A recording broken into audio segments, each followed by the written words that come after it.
Saat hewan peliharaanmu diam lalu menatapmu dengan tajam banget, pernah nggak kepikiran, di dalam otak kecil mereka, kita ini sebenarnya dianggap makhluk apa ya? Bukan sekedar apakah mereka sayang atau enggak, tapi status kita di otak mereka tuh apa? Apakah bagi seekor anjing kamu adalah keluarga? Bagi seekor kucing, apakah kamu adalah pelayan mereka? Atau jangan-jangan bagi burung di luar sana, kita ini cuma raksasa aneh yang nggak punya bulu? Kenyataannya, hewan tidak melihat kita dengan cara kita melihat diri kita sendiri. Kita mendefinisikan diri kita sebagai manusia lewat nama, pekerjaan, merek HP, rumah, atau drama kehidupan yang rumit. Hewan nggak tahu dan nggak peduli sama semua itu. Mereka menilai dan mengenali kita murni lewat indera penciuman, suara, cara kita bergerak, dan rutinitas harian. Jadi pertanyaannya bukan apakah hewan paham manusia, tapi menurut mereka, makhluk jenis apa kita ini? Mari kita mulai dari kucing. Di dunia mereka, kucing itu sadar banget kalau ukuran tubuh kita jauh lebih besar, suara kita lebih berisik, dan gerakan kita nggak anggun sama sekali dibanding mereka. Tapi anehnya, mereka tetap memperlakukan kita mirip kayak cara mereka memperlakukan sesama kucing. Mereka suka menggosokkan badan ke kaki, berkedip lambat, atau tiba-tiba membawakan hadiah berupa cicak atau tikus mati. Ada satu fakta ilmiah yang unik banget. Kucing dewasa itu aslinya hampir nggak pernah mengeong ke sesama kucing. Suara miau itu khusus mereka kembangkan cuma buat komunikasi dengan manusia. Beberapa peneliti bahkan percaya kalau kucing nggak pernah menganggap kita sebagai majikan mereka, melainkan sebagai mitra sosial yang setara. Di mata kucing, kita adalah raksasa kikuk yang berhasil mereka latih untuk menuruti semua kemauan mereka. Pas mereka mengeong, mereka tahu kita bakal langsung gerak nyiapin makanan. Beda cerita kalau kita membahas anjing. Bisa dibilang anjing adalah hewan yang paling pintar membaca emosi, ekspresi wajah, hingga arah tunjukan jari kita.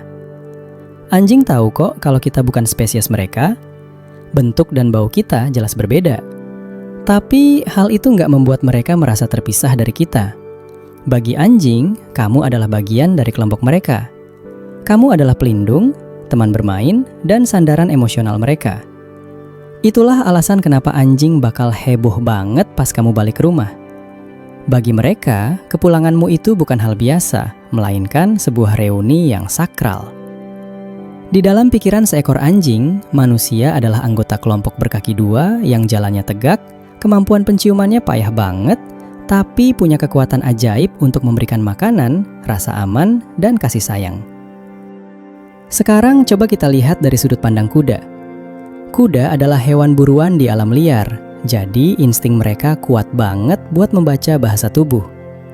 Mereka nggak peduli sama kata-kata kita, tapi mereka bisa merasakan energi, detak jantung, ketegangan, dan rasa percaya diri kita. Kalau kamu gugup, kudanya bakal ikutan merasa nggak aman. Bagi seekor kuda, manusia sebenarnya adalah makhluk yang sangat membingungkan.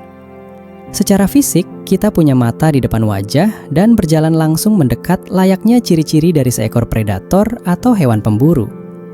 Tapi anehnya, predator yang satu ini malah membawakan mereka makanan, merawat mereka, dan memberikan rasa nyaman. Seiring berjalannya waktu, mereka belajar kalau kita adalah pemimpin yang aman, anggota kelompok aneh yang menuntun mereka untuk melakukan hal-hal spesifik yang cuma dipahami oleh manusia. Kalau kita beralih ke burung, terutama jenis burung gagak atau beo, sudut pandangnya jauh lebih luar biasa lagi. Burung-burung ini super cerdas. Mereka bisa memecahkan masalah, mengenali pola, bahkan mengingat wajah manusia secara spesifik. Bagi seekor gagak, kamu bukan cuma sekedar manusia acak.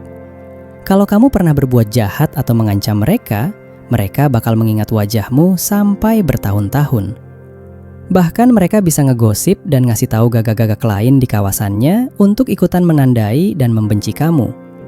Sebaliknya, kalau kamu baik, kamu bakal diingat sebagai sosok yang aman. Burung peliharaan kayak beo bahkan bisa menganggap pemiliknya sebagai orang tua, pasangan, atau rival mereka.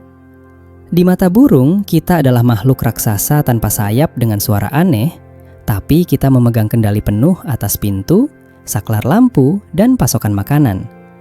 Itu membuat kita jadi sosok yang sangat berkuasa di dunia mereka.